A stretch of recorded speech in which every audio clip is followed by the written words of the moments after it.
चलिए आज जीएसटी के एक ऐसे पहलू को समझते हैं जो टैक्स चुकाने के सामान्य नियम को पलट देता है। रिवर्स चार्ज मैकेनिज्म यानी आरसीएम। हमारे पास जो स्रोत हैं वो इसी कॉन्सेप्ट को काफी अच्छे से समझाते हैं। हाँ बिल्कुल। आज हम जानेंगे कि ये आरसीएम आखिर है क्या चीज, कब लागू होता है और मतलब इसके पीछे लॉजिक क्या है। क्योंकि आमतौर पर तो सप्लायर ही सरकार को जीएसटी देता है ना, जो बेच रहा है। बिल्कुल सामान्य प्रक्रिया तो यही है। सप्लायर कलेक्ट करता है ग्राहक से और जमा करा देता है। लेकिन आरसीएम में जैसा नाम से ही पता चल रहा है, ये चार्ज रिवर्स हो जाता है। रिवर्स मतलब खरीदार या जो सर्विस ले रहा है वो सीधा सरकार को टैक्स जमा करने के लिए जिम्मेदार हो जाता है, सप्लायर नहीं। अच्छा, तो ये जिम्मेदारी पलट क्यों दी जाती है? मतलब कोई खास वजह? हाँ, इसकी एक बड़ी वजह है टैक्स कंप्लायंस को पक्का करना।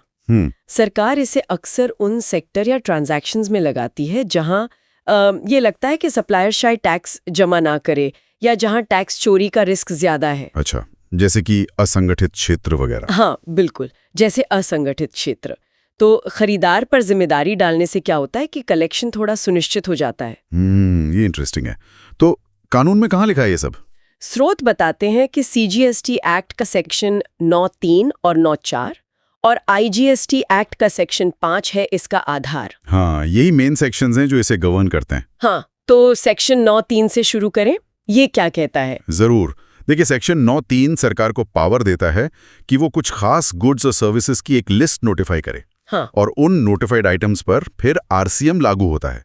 मतलब उन चीजों को खरीदने वाले को टैक्स देना होता है। अच्छा, ओके। जैसे कि स्रोत में कुछ उदाहरण दिए थे शायद। हाँ, काफी आम उदाहरण है इसमें।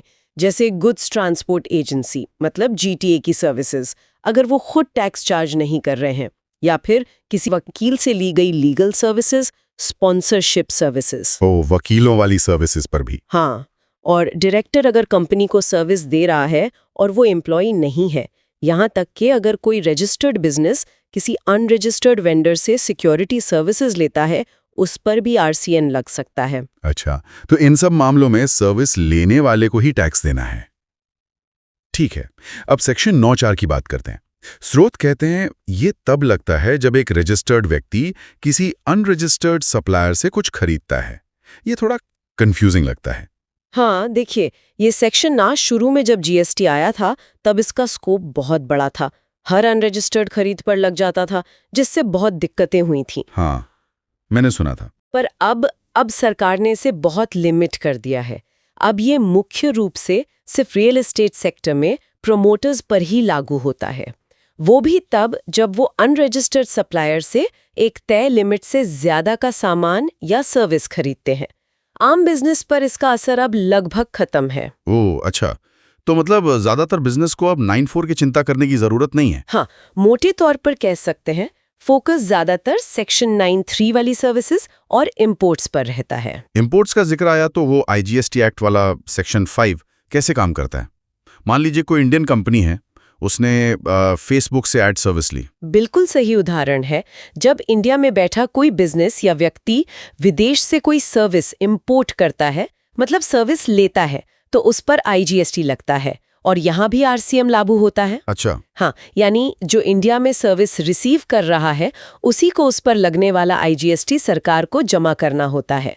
वो फेसबुक या गूगल जमा नहीं करेगा। तो मतलब सॉफ्टवेयर खरीदना, विदेशी कंसल्टेंसी, ऑनलाइन सब्सक्रिप्शन। बिल्कुल, ये सब इंपोर्ट ऑफ सर्विस माने जाते हैं और इन पर रिसीवर कोई आरसीएम के तहत आईजीएसटी देना होता है। समझ गया। अब जरा इसकी प्रक्रिया पर आते हैं। स्रोत बताते हैं कि आरसीएम वाला टैक्स नकद में जमा करना होता है। इसका क्या मतलब है? आईटीसी यूज नहीं कर सकते क्या?